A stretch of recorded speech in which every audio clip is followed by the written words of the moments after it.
Hello friends, आज मैं बताने जा रहा हूँ आपको केले की खेती के बारे में कि इसमें कितनी लागत लगती है, कितना समय लगता है, कितनी पैदावार होगी, कितना कॉस्ट आएगा और आप इसमें कितना लाभ कमा सकते हैं। चलिए शुरू करते हैं। किसान है वो उनको 1 बीघे से स्टार्ट करके देखना है। हाँ। तो 1 बीघे की लागत कितनी पड़ती है केले के प्लांट में इसकी खेती करने में? 1 बीघे की कॉस्ट क्या पड़ती है? देखो, इसको क्या है कि हम पर प्लांट के हिसाब से इसको बाइफरकेट कर लेते हैं। एक जो प्लांट होता है अप्रॉक्सीमेटली 20 रुपए में आपके खेत तक आ जाता है। 20 रुपए का एक प्लांट। उसके बाद अगर हम इन चीज़ों को देखें तो हमने जो कैलकुलेट किया है 10 रुपए के करीब इसमें पर पौधे के हिसाब से अगर गोबर की पाँच पड़ जाए। ठीक है। हमने अगर आपको कहा है 36 स्क्वायर फीट जगह पे तो आपको 600 पौधे लगेंगे, तो आप कम से कम 3 ट्राली गोबर की पाँच खेत में डाल दीजिए। 2 से 3 ट्राली गोबर की पाँच डाल दीजिए और ठीक है। उसके बाद जो 2-3 ट्राली बचेगी हाँ। वो 3 ट्राली को जो ये हम ऑर्गेनिक फर्टिलाइजर्स है। हाँ। जो केमिकल फर्टिलाइजर जैसे डीएपी, यूरिया, पोटास, इनके साथ स्प्लिट डोज में उसको डाल सकते हैं। उस गोबर की पाँच में मिला के डालेंगे। अच्छा, मिक्स करके हाँ। डालें। तो फर्टिलाइजर का खर्चा जो है पूरे टाइम स्पान में करीब 50 रुपए का खर्चा है। 20 रुपए का एक प्लांट है। 50, 20, 70, 10, 80। ठीक है। हाँ। 20 रुपए का एक पौधा है। 50 रुपए फर्टिलाइजेशन। ठीक है। 50 रुपए में आपकी गोबर की खाद भी है और केमिकल फर्टिलाइजर भी है। दोनों चीजें हैं। 70 रुपए का होता है। हाँ। उसके बाद इसमें 10 रुपए का इसमें स्प्रे और चीजों का। हाँ, तो ये है ना। और तो इसमें 50, 60, 70, 10, 80 हो गया। 20 रुपया लेबर चार्ज है। अच्छा, 100 रुपया हो गया।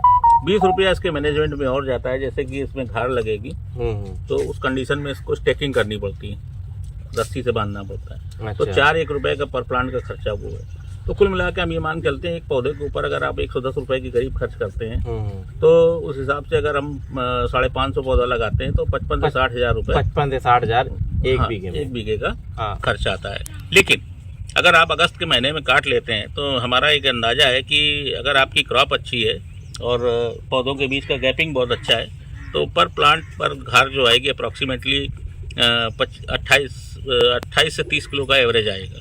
अच्छा, तो हम 25 किलो का भी एवरेज मान लेते हैं।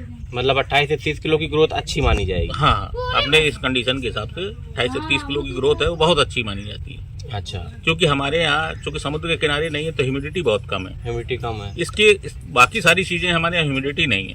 तो ह्यूमिडिटी नहीं होने की वजह से एक चीज़ें परमुटेशन कम्बिनेशन के हिसाब से, जैसे हमको सनलाइट प्रॉपर चाहिए, वाटर, जैसे बहुत जगह खारा पानी होता है बहुत जगह, तो एक प्लांट 1 बीघे की अगर मैं बात करूं तो करीब 600 पौधे अगर हम लगाते हैं और 60,000 रुपये खर्च करते हैं तो 600 पौधे अगर आपका 25 का एवरेज आ गया तो 15,000 किलो आपकी क्रॉप आएगी। ठीक है। 15,000 किलो 11 से 12 रुपये किलो का आपको रेट आसानी से मिल जाता है। ठीक है। अगर हम मिनिमम 10 पकड़ लेते हैं, मान के चलिए मिनिमम 10 भी लेते हैं तो 1.5 लाख का 1.5 लाख का हो जाता है। आपका 50, 55, 60 हजार खर्चा होगा तो 90,000 रुपये पर बीघा आपकी profit. That will be the profit. Urea, potash, DAP ये एक बार मिक्स किया जा रहा है और ये लगातार पानी इसमें चल रहा है। ये अच्छे से मिक्सचर तैयार हो जाएगा, इसलिए पानी लगातार हम लोग डालते जा रहे हैं खाद के साथ, डीएपी, यूरिया और पोटास।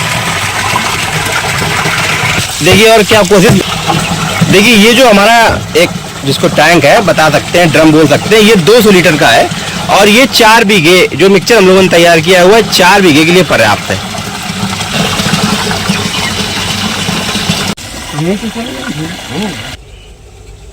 देखिए 200 लीटर का घोल तैयार हो चुका है। अब ये हमारा 4 बीघे के लिए काम आ जाएगा और इसको हम सप्लाई करेंगे ड्रिप इरिगेशन सिस्टम के थ्रू। मैं अभी आपको प्रॉपर दिखाऊंगा जब सिंचाई स्टार्ट होगी तो किस तरीके से पेड़ों में पानी जा रहा है, मैं आपको प्रॉपर दिखाऊंगा। देखिए जैसा मैंने बताया था, अंदर जो हमारा ट्यूबवेल है वहां पर एक मोटर लगी हुई है और ये जो घोल तैयार किया हुआ है वो उससे ये उसका इससे कनेक्शन है। और ये देखिए ये एक बटन लगा हुआ है और ये पाइप जो गया हुआ है वाटर सप्लाई वाला, इससे ये कनेक्टेड है। तो जब हम इसको ऑन कर देंगे तो ये पूरा मिक्सचर है ये खींच लेगी मोटर और ये सप्लाई करेगी प्रॉपर खाद पानी का जो मिक्सचर है सीधे पौधों में जाएगा। मैं आपको भी दिखाता हूँ स्टार्ट करके। ये देखिए मोटर ने अपना काम स्टार्ट कर दिया है, ये फुल था, ये धीरे धीरे खाली हो रहा है। आप बने रहिए वीडियो में, आपको एक एक जानकारी मिलेगी। ड्रिप इरिगेशन सिस्टम या बूंद बूंद सिंचाई प्रणाली या टपक सिंचाई प्रणाली बोल सकते हैं इसको।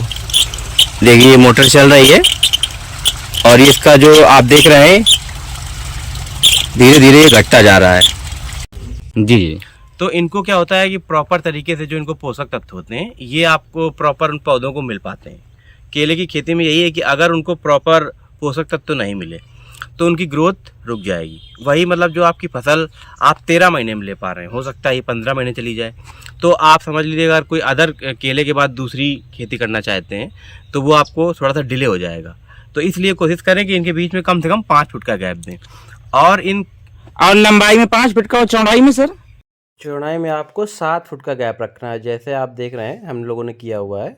देखिए उसका क्या है ना कि जैसे मान लीजिए अगर आपको बीच में एक छोटा ट्रेलर आता है जी। उसके थ्रू अगर आपको निराई करनी है तो आप बीच में ट्रैक्टर आराम से ले जा सकते हैं, इसमें स्प्रे अच्छे से कर सकते हैं। तो ट्रैक्टर में ही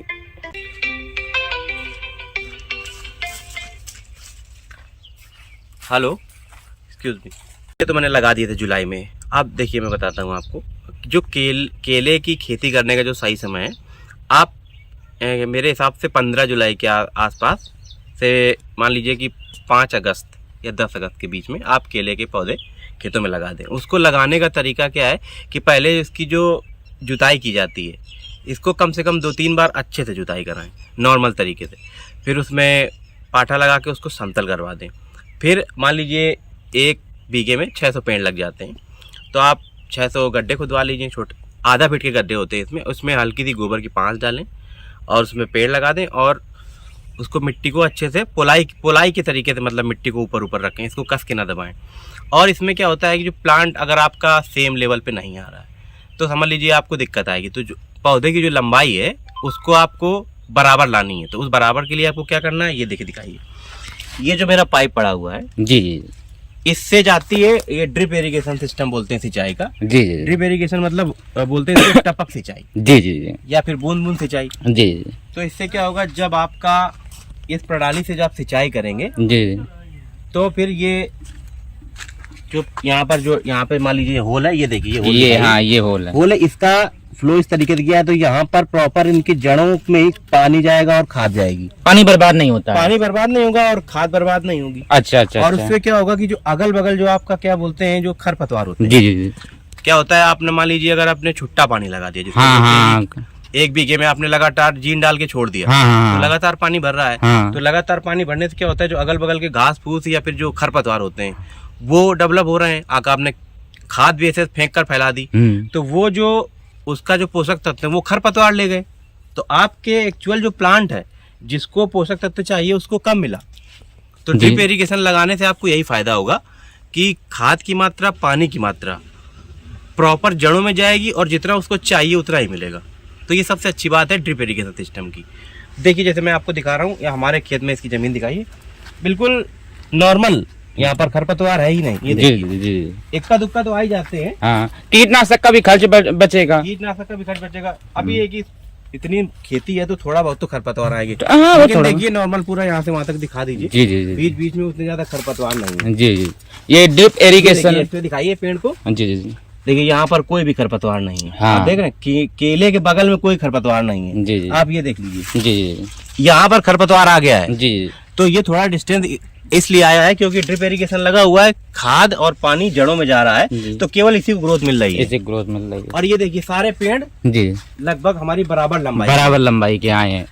तो उसका देखिए बराबर जो पौधों की लंबाई अगर आपको बराबर नहीं मिल रही है तो जो आपकी 13 महीने की जो फसल आ रही है, हो सकता है कि आप जब एक साथ कैश क्रॉप करना चाहें तो कुछ पौधे छोटे रह गए तो उनमें उसमें जो मतलब केले का जो घार आएगी वो देर से आएगी। तो जब देर से आएगी तो आप एक साथ बल्क में निकाल नहीं पाएंगे, तो लेबर कॉस्ट बढ़ जाएगी। अच्छा ये तो हो गई नॉर्थ इंडिया, ठीक है, लेबर कॉस्ट बढ़ जाएगी। इसके बाद नॉर्थ इंडिया में कोई फायदा नहीं था कि सिंचाई के लिए आपको 2 फर्टिगेशन टैंक लगाने पड़ते हैं। तो ये 2 फर्टिगेशन टैंक लगे हुए हैं। अब इसमें देखिए हम लोग ये घोल तैयार कर रहे हैं।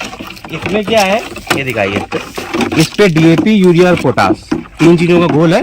ये हम डालेंगे जो हमारा क्या बोलते हैं रासायनिक गंगा और जमुना के बीच का जो मैदान, और एक इस पे दिखा दीजिए, इसमें पहले मिक्सचर करेंगे।